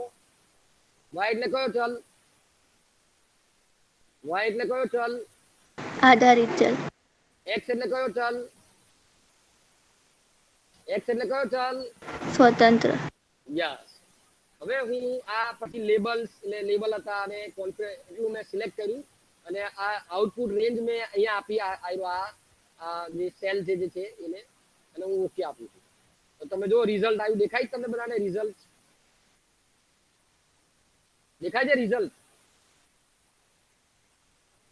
હેલો, રિઝલ્ટ દેખાય છે? હેલો હેલો, રિઝલ્ટ આવ્યું દેખાયું? કેટલા બધા આંકડા આવી ગયા! ઓહો, ભલા આંકડા આવી ગયા. તમે કહેશો કે સર આ તો બહુ બધું આવી ગયું, અમને ખબર જ નથી પડતી. ચાલો, સાચી વાત છે, તમને ખબર ના પડે આમાં, અને એટલે જ ખબર પાડવા માટે જ આપણે અહીંયા બેઠા. આપણે અહીંયા જે શોધ્યો એ તમે કહેશો કે સર આપણો તો આર જે છે ઋણ આવેલો. હા, એક્ઝેક્ટલી ઋણ આવેલો અને આ તો ધન આવ્યો, બરાબર.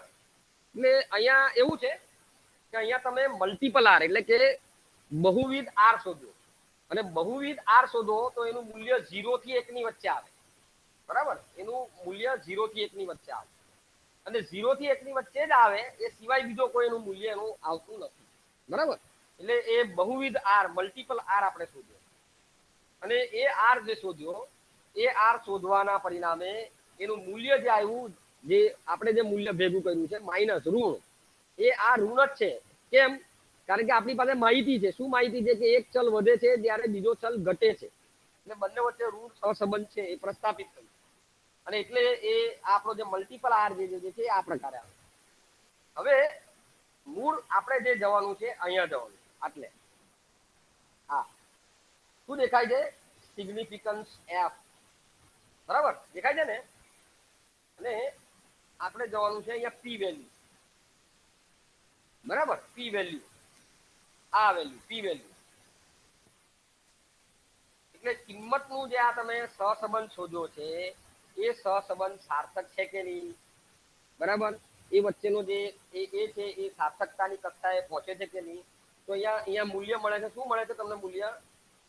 શું મૂલ્ય દેખાય છે? આજે મેં સેલ પર મૂક્યું છે 4.8512. પછી શું લખેલું છે? દેખાય છે મૂલ્ય તમને? આજે મેં મૂલ્ય ખાલી આ હાઇલાઇટ કર્યું તે મૂલ્ય, હું એને દેખાય છે મૂલ્ય? Hello hello hello, yes sir. દેખાય છે ને મૂલ્ય? આ મૂલ્ય દેખાયું ને? એ મૂલ્ય છે 4.8512 E minus 10, E raise to minus 10. એટલે ઈ રેસ ટુ માઇનસ 10 એટલે એનો અર્થ એવો થાય કે આ સંખ્યા છે એની આગળ આટલા શૂન્ય 10, એટલે અમારે આ કિંમતનો તમારે જો આ મૂલ્ય છે એને લખવું હોય તો હું લખું 0.12, સોરી એક મિનિટ, 0.1 2 3 4 5 6 7 8 9 10 11, પછી 4 8 5 1 2, બરાબર. આવું હું લખ કરી શકું. એટલે એની આગળ આટલા મીંડા છે. હું જો અહીંયા એન્ટર મારીશ એટલે સીધી આ રકમ આવી ગઈ. ઉપર લખેલી છે, સોરી, એની નીચેના બે મીંડા જશે. 10 છે ને?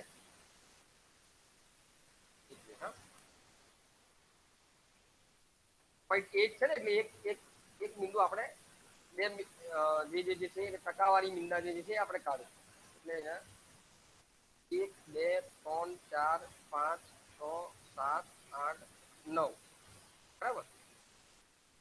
તો આવી ગયું ઉપર જે લખેલું તે આવી ગયું એક્ઝેક્ટ હે ને ખબર પડે છે. હેલો હેલો હેલો અવાજ આવે છે મારો? Yes sir. હા હા ઓકે. તો આ જે મેં લખ્યું છે અને ઉપર જે લખ્યું છે એ બે એક જ છે, એમાં કોઈ ફરક નથી. એની આગળ આટલા બિંદા એક ઓછો કરી દેવાનો એટલે ધારો કે આ જે લખ્યું છે 3.4 તો એનો અર્થ આવો છે કે 0.1 2 3 4 5 6 7 8 9 10 11 3 4 2 3 1 બરાબર. હું એન્ટર મારી તો ઉપર જે લખેલું તે જ સેમ આવ્યું ને સેમ. એટલે હું એવું કહેવાનો ભાવાર્થ છે માઇનસ હોય તો આગળ મીંડા હોય અને પ્લસ હોય તો પાછળ મીંડા હોય. આટલું યાદ રાખ. કેમ? કારણ કે એક્સેલ જે છે આ કિંમત લઈ શકતું હોતું નથી એટલે એ આ રીતે માઇનસ અને પ્લસ એવી રીતે એ સાઇનનો ઉપયોગ કરે બરાબર. કેમ? કારણ કે મર્યાદા છે ને, તમારી ગણતરીની પણ મર્યાદા છે એટલે કેટલી રકમ અંદર લેવી એની મર્યાદા હોવાના પરિણામે આપણે આ પ્રકારે સવલત કરીએ. મૂળ વાત શું છે, આ જે રકમ જે છે એ રકમ પર આધારિત છે. જો આ રકમ આ પી વેલ્યુ દેખાય છે, આ પી વેલ્યુ લખ્યું છે, આ પી વેલ્યુ તમારે જોવાની હોય. એ પી વેલ્યુ 0.05 અથવા 0.05 કરતા ઓછી હોય, 0.05 કે એના કરતા ઓછી હોય તો તમારું જે શોધેલું મૂલ્ય છે એ સાર્થક છે એવો કહેવાનો ભાવાર્થ છે. સમયે શોધેલું મૂલ્ય સાર્થક મૂલ્ય છે એવું કહેવાય. એની ગણતરીમાં જતા નથી. એની ગણતરી શું છે એ આપણે અત્યારે એમના ચર્ચા કરતા નથી, પણ એ તમે શોધેલું મૂલ્ય એ સાર્થક મૂલ્ય છે એવો કહેવાનો ભાવાર્થ છે. બરાબર. તમે જે મૂલ્ય શોધ્યું છે એ સાર્થક છે અને એની સાર્થકતાની કક્ષા જો એ 0.05 કે તેથી ઓછું હોય તો એ 5% છે અને જો એ 0.01 કે તેથી ઓછું હોય તો 1% એ પણ સાર્થક છે એવું કહેવાનો ભાવાર્થ. હવે તમે અહીંયા આ રકમ જો તો એ કેટલી કેવી છે? 0.01 કરતા ઓછી છે કે 0.05 કરતા ઓછી છે? જો 0.01 કરતા ઓછી હોય તો એ 0.05 કરતા ઓછી હોવાની. તો મને આ રકમ કહો કે 0.05 કરતા ઓછી છે આ રકમ જે મેં લખેલી છે તે અત્યારે બતાવી છે તમને ઉપર અહીંયા દેખાય છે. આપને આવ્યું આ ફોર્મ્યુલાની અંદરમાં આ રકમ કેવી છે? 0.05 કરતા ઓછી છે? એટલે હા કે ના કહો મને. 0.05 કરતા ઓછી છે? હા કે ના તો કહો. 0.05 કરતા ઓછી છે કે 0.05 કરતા વધારે છે એવો તો ખરા. હલો હલો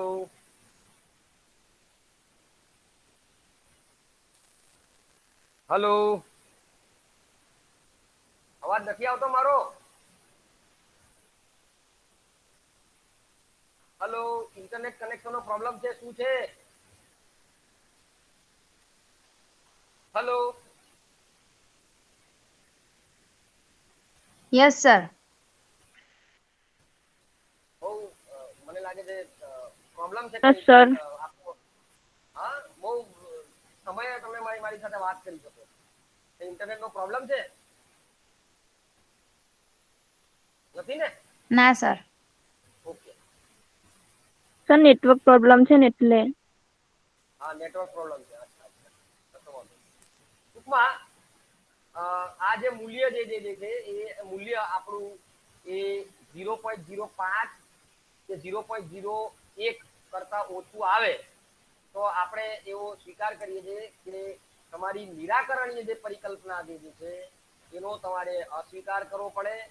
બરાબર. નિરાકરણીય પરિકલ્પનાનો અસ્વીકાર કરવો પડે અને વૈકલ્પિક પરિકલ્પના જે છે એનો તમારે સ્વીકાર કરવો પડે. એટલે જો તમારું આ પી વેલ્યુ નું મૂલ્ય એટલે કે સંભાવના મૂલ્ય જે છે એ less than or is equal to 0.05 હોય 0.05 બરાબર આવું હોય અથવા એ less than or is equal to 0.01 હોય તો તમારી જે નિરાકરણીય પરિકલ્પના જે છે એ નિરાકરણીય પરિકલ્પનાનો તમારો અહીંયા અસ્વીકાર થશે.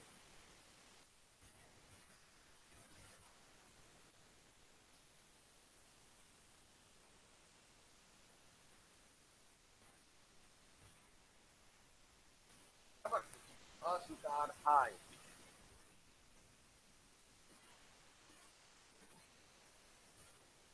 થાય છે બધાને અસ્વીકાર થાય એવું લઈશું ટાઈપ તરીકે મેં. Yes sir.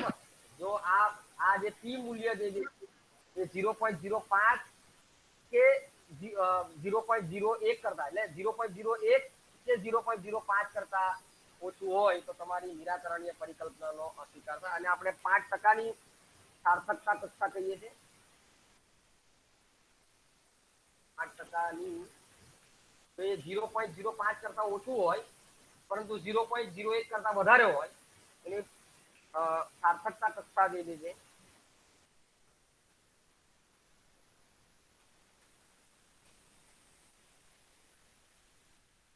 એ 5% છે એવું આપણે કહેવાનો ભાવાર્થ છે.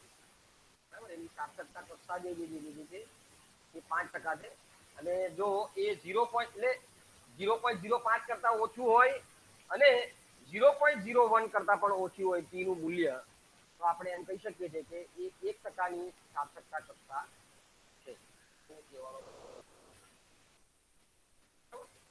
આ રીતે આપણે સાર્થકતાની કક્ષા નક્કી કરીએ છીએ. પણ જો આ પી મૂલ્ય આ રીતે 0 પોઈન્ટ લખતા હો તો લખી નાખજો. તમે નોટમાં લખો તો લખતા હો તો લખી નાખજો. અને જો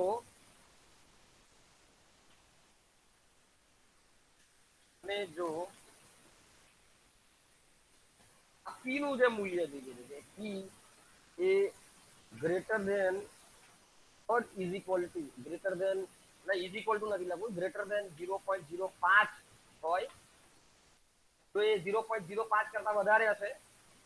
બસ આટલું જ લઈએ છીએ એના માટે તો આપણે તો કારણ કે એ જો કદાચ 0.01 કરતા 0.05 કરતા વધારે હોય એનો મતલબ એવો છે કે 0.01 કરતા વધારે જ છે. અને જો એ 0.05 કરતા વધારે હોય જો તમારી પી વેલ્યુ બરાબર પ્રોબેબિલિટી વેલ્યુ જો પી નું મૂલ્ય આવું હોય તો તમારી નિરાકરણીય પરિકલ્પના જે છે તો તમારે સ્વીકાર કરવો પડે. કરી નાખું છું તેને તમારે સ્વીકાર કરો. નિરાકરણીય પરિકલ્પનાનો તમારે સ્વીકાર કરવો પડે. બરાબર. અને આપણે 5%ની સાર્થકતા કક્ષા જે છે એ છે આ લખેલી છે. એટલે 5%ની સાર્થકતા કક્ષાએ તમારી જે નિરાકરણીય પરિકલ્પના છે એનો તમારો સ્વીકાર થઈ જાય. નિરાકરણીય પરિકલ્પનાનું મૂલ્ય જ્યારે 0.01 કરતા વધુ હોય પરંતુ 0.05 કરતા ઓછું હોય તો પણ તમારી નિરાકરણીય પરિકલ્પનાનો અસ્વીકાર થશે. એટલે ફક્ત આપણે યાદ એટલું જ રાખવાનું છે અસ્વીકારમાં એટલે સ્વીકાર માટે નિરાકરણીય પરિકલ્પનાના સ્વીકાર માટે કે જો એનું મૂલ્ય 0.05 કરતા વધારે આવે તો આપણે એનો સ્વીકાર કરવાનો. અહીંયા લખાઈ ગયું. આ લખાય છે તમારાથી આવ્યા મેં જે શેર કર્યું છે વંચાય છે દેખાય છે બધાને? Yes sir. લખી નાખો આટલું. બરાબર. આપણે સ્વીકાર અને અસ્વીકારની આ વાત કરીએ છીએ એટલા પૂરતી આગળ વધીશું.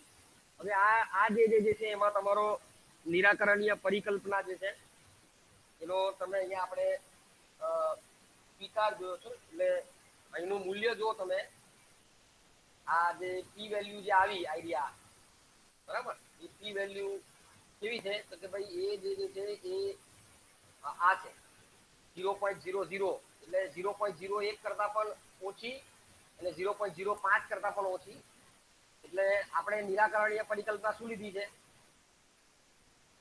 એચ નોટ શું લીધી છે નિરાકરણીય પરિકલ્પના? તમારો સહસંબંધાંક r બરાબર 0, બોલો એનો સ્વીકાર થાય કે અસ્વીકાર થાય? હમણાં જ મેં ચલાવ્યું તમને. એનું મૂલ્ય આપણે જે જોયું અત્યારે સાર્થકતા મૂલ્ય મેં તમને બતાવ્યું અત્યારે. સાર્થકતા મૂલ્ય જે છે એ બે ચલો વચ્ચેનું સાર્થકતા મૂલ્ય જે છે 0.001 અને 0.05 બંને કરતા ઓછું છે. તો બંને કરતા ઓછું હોય તો શું થાય? અહીંયા જ લખાયું મેં. શું થાય? નિરાકરણીય પરિકલ્પનાનું શું થાય? શું થાય? સ્વીકાર થાય. અસ્વીકાર થાય. કઈથી સ્વીકાર અસ્વીકાર થાય? અસ્વીકાર. આ લખાયું મેં હમણાં. ઈ મૂલ્ય એટલે કે પ્રોબેબિલિટી નું મૂલ્ય 0.01 કરતા પણ ઓછું છે. બરાબર? એટલે નિરાકરણીય પરિકલ્પનાનો અસ્વીકાર થાય. એટલે નિરાકરણીય પરિકલ્પનાનો અસ્વીકાર થાય એટલે શું થાય? કઈ સ્વીકારાય? વૈકલ્પિક. એટલે r નું મૂલ્ય 0 નથી. બરાબર? એટલે આપણે જે શોધ્યું છે મૂલ્ય, એ મૂલ્ય સાર્થક મૂલ્ય છે એવો કહેવાનો ભાવાર્થ થાય. આપણે જે મૂલ્ય શોધ્યું છે એ સાર્થક છે એવો કહેવાનો ભાવાર્થ થાય. બરાબર? ચાલો બીજો દાખલો લઈ આવો. Hello hello hello. Yes sir. હવે બીજો દાખલો લઈએ એમ કહું. Yes sir. હા, એટલે તો જ ખ્યાલ આવશે ને. તો આવશે કેવી રીતે તમને ખ્યાલ? બરાબર? એટલે આપણે બીજો એક દાખલો લઈએ. ધારો કે મારી પાસે એક દાખલો છે, લાઈફ એક્સપેક્ટન્સી અને બર્થ રેટ. એટલે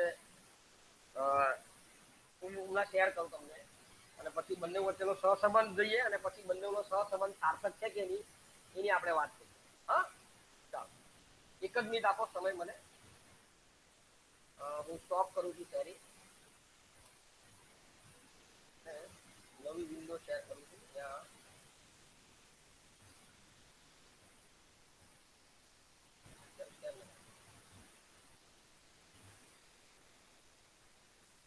ઇન્ટરનેટ ચાલે છે તમારું બધાનું? Hello hello.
Hello hello hello hello hello yes problem sir. થયો હતો ઇન્ટરનેટ નો, હવે શરૂ થઈ ગયું.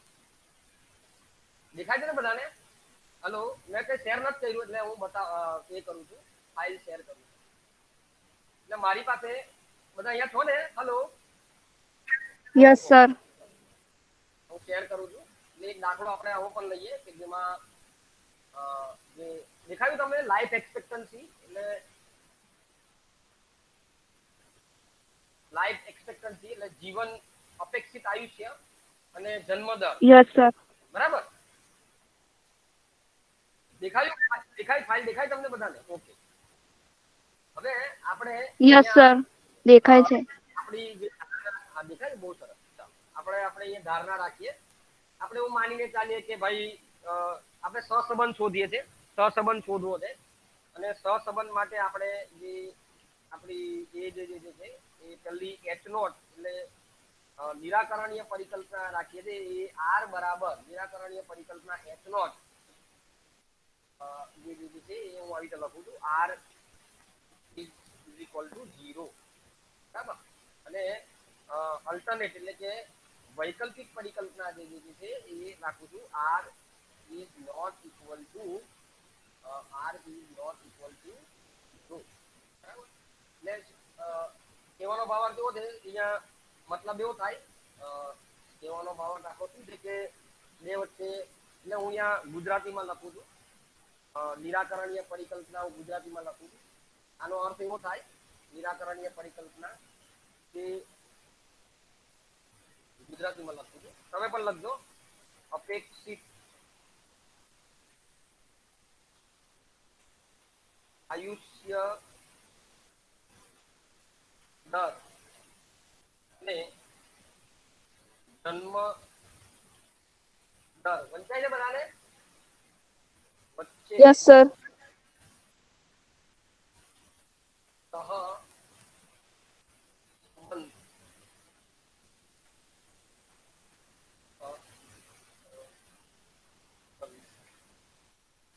નો ભાવ એટલે સંબંધ નથી, બરાબર? આ આપણી નિરાકરણીય પરિકલ્પના વંચાય છે બધાને? મેં લખ્યું છે સહસંબંધનો અભાવ. Yes sir.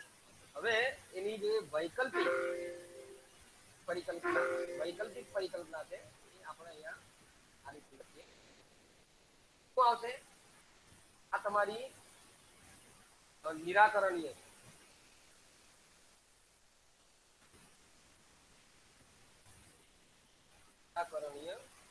પરિકલ્પના, હું લખતો નથી પરિકલ્પના એવું, ને આ છે વૈકલ્પિક.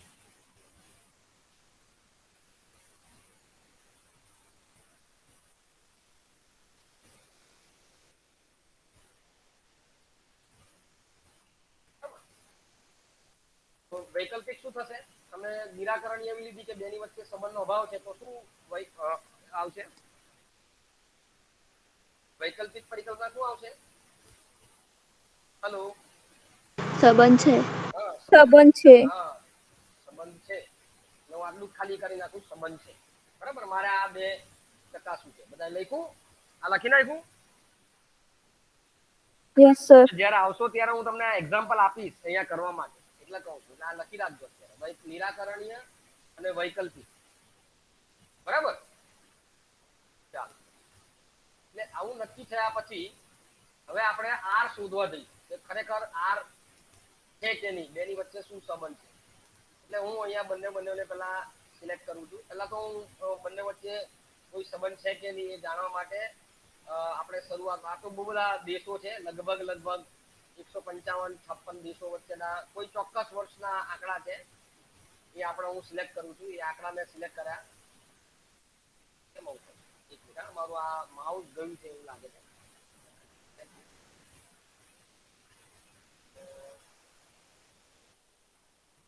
સિલેક્ટ કરું છું. લગભગ મારી પાસે 154-55 એટલે લગભગ 155-56 દેશો છે. આ દેશો છે, બરાબર? અને હું પહેલા એમની વચ્ચે કોઈ સહસંબંધ છે કે નહીં એવું જાણવા માંગુ છું, કોઈ રિલેશન છે કે નહીં એ જોવા માંગીએ.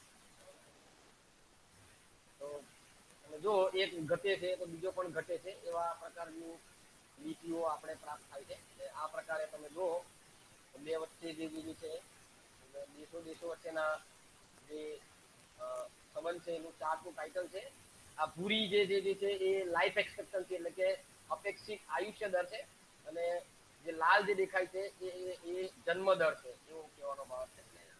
બે વચ્ચે કઈ સંબંધ છે એવો આપણે અહીંયા દેખાય છે. ઓકે, આપણે એવો સંબંધ છે તો લેટ અસ ટ્રાય આપણે ફાઇન્ડ આઉટ કરીએ, અને એના માટે આપણે ક્યાં જઈશું? સંભળાય છે અવાજ મારો? સંભળાય છે? Yes sir. હું જરા સ્ટોપ શેરિંગ કરું છું અને હું સ્ક્રીન શેરિંગ કરું છું. સ્ક્રીન શેરિંગ એટલે કરું છું કે જેથી તમને પેલું જે હું એ કરું એક્સરસાઇઝની અંદરમાં તમને આખી સ્ક્રીન દેખાય. બરાબર? હું જાઉં છું ડેટામાં, ડેટા એનાલિસિસ હું સિલેક્ટ કરું છું. દેખાય છે ને ડેટા એનાલિસિસ? હવે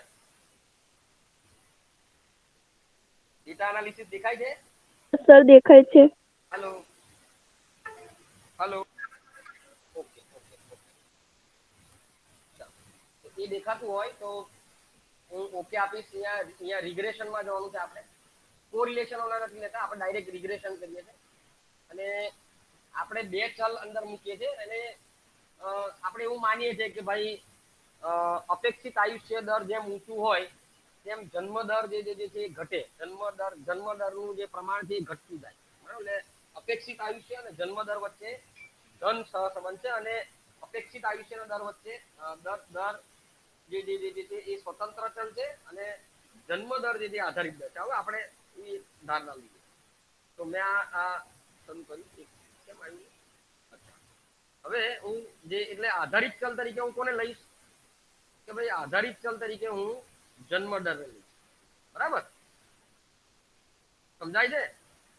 આધારિત ચલ જે છે એને હું જન્મ દર લઈશ, અને જન્મ દર જે છે એ અપેક્ષિત આયુષ્યના દર પર આધારિત છે એવું આપણે માની ચાલીએ દેશમાં જુદા જુદા દેશ. અને સ્વતંત્ર ચલ તરીકે હું અપેક્ષિત આયુષ્ય દર લઈશ. આવું એક આપણે માનીએ અને આપ્યું. બરાબર? મારે લેબલ છે કોન્ફિડન્સ ઇન્ટરવલ છે, અને આઉટપુટ જે છે એ આઉટપુટ લેવા માટે હું ધારો કે અહીંયા આપણી જે છે ક્લિયર? બધાને દેખાય છે? હેલો, દેખાય છે? Yes sir. મને ઘણી યસ સર. આ સહસંબંધ એ બતાવી દે છે. આ સહસંબંધ છે. બરાબર? સહસંબંધનું મૂલ્ય પ્રાપ્ત થાય છે, અને હું આ પીળા પત્તાથી બતાવું છું, અને એ 0.0791 એટલું ઊંચું જોવા મળે. બરાબર? અથવા તમે એને 0.62 બે જો ઇન્ડિવિજ્યુઅલ લઈએ તો એટલે વ્યક્તિગત આર સ્ક્વેર લઈએ તો એ 0.62 પ્રાપ્ત થાય છે. આર સ્ક્વેર વર્ગ કરીએ છીએ, આર નો વર્ગ કરો તો એ આ થાય 0.791 એ બેનો તમે વર્ગ કરો તો એ વર્ગ આ થશે, આર સ્ક્વેર 0.6255. બરાબર? આટલો આપણે આર સ્ક્વેર મળે છે.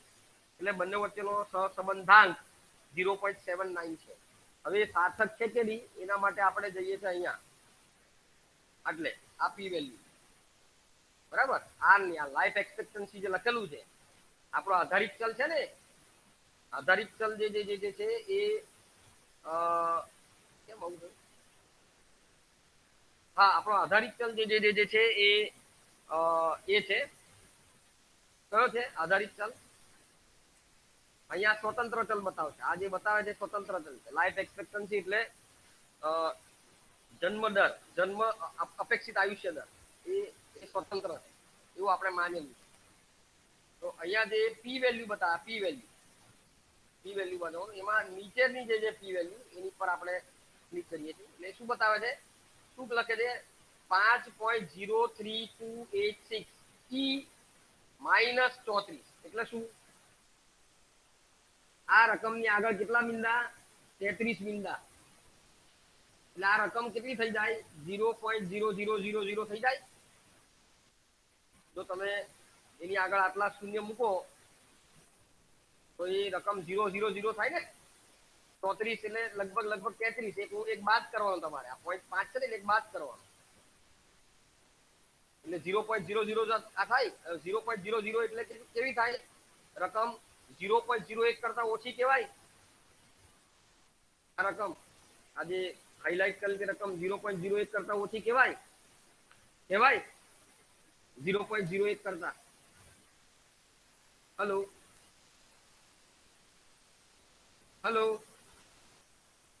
ઇન્ટરનેટ નો પ્રોબ્લેમ છે? Hello, yes sir. ઇન્ટરનેટ નો પ્રોબ્લેમ આવે છે આપણે બધાને? હા સર. હા, વાંધો નહીં. એટલે આપણે એ 0.01 કરતા ઓછી છે એવું આપણે કહી શકીએ. અને 0.01 કરતા ઓછી છે એટલે તમે અહીંયા ફરી આપણે લખીશું 0.01 કરતા ઓછી છે. એટલે પરિકલ્પના જે લીધી છે એમાં પી નું જે મૂલ્ય જે છે અહીંયા હું લખું છું, અહીંયા લખું એટલે પ્રોબેબિલિટી નું જે મૂલ્ય જે છે એ less than or is equal to 0.05. P less than or is equal to 0.01. આવી આપણે બે લીધી છે, બરાબર? પરિકલ્પનાઓ એક મિનિટ હું અહીંથી લાવી દઉં. આગળ જે આપણે દાખલામાં કરી છે ને ત્યાંથી લાવી દઉં. હા, લખું હું અહીંયા કોપી કરું છું. કોપી છે બધાને. એટલે હવે અહીંયા આ પી નું મૂલ્ય જે છે 0.01 કરતા ઓછી છે. એટલે શું થશે? નિરાકરણીય પરિકલ્પનાનો આપણે શું કરશું? સ્વીકાર કરશું કે અસ્વીકાર કરશું?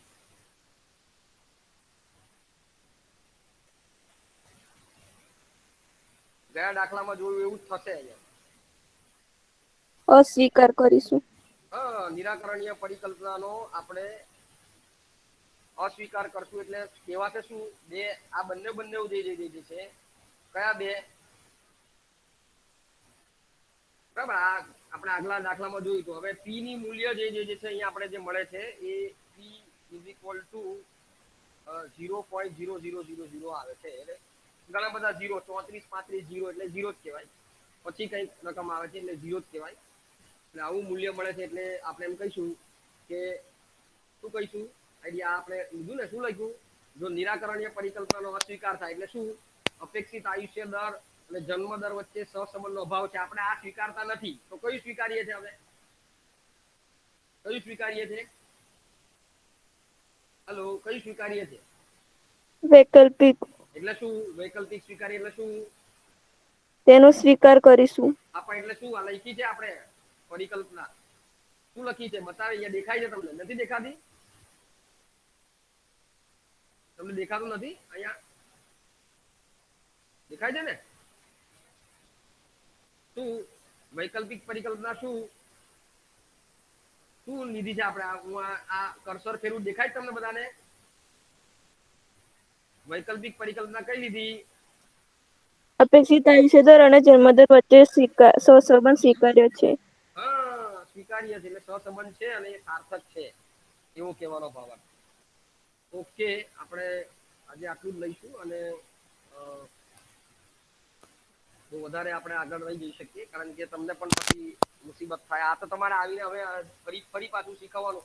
મારે તો શીખવવાનું થશે જ તમને ફરી પાછું. આ તો ઓનલાઈન ચાલે છે એટલે ઓનલાઈનમાં આપણે આટલું લીધું. તો થેન્ક યુ વેરી મચ. તમારો બધાનો આભાર. ઘણા અધ વચ્ચે નીકળી જાય છે એટલે ઇન્ટરનેટનો પ્રોબ્લેમ થતો હશે.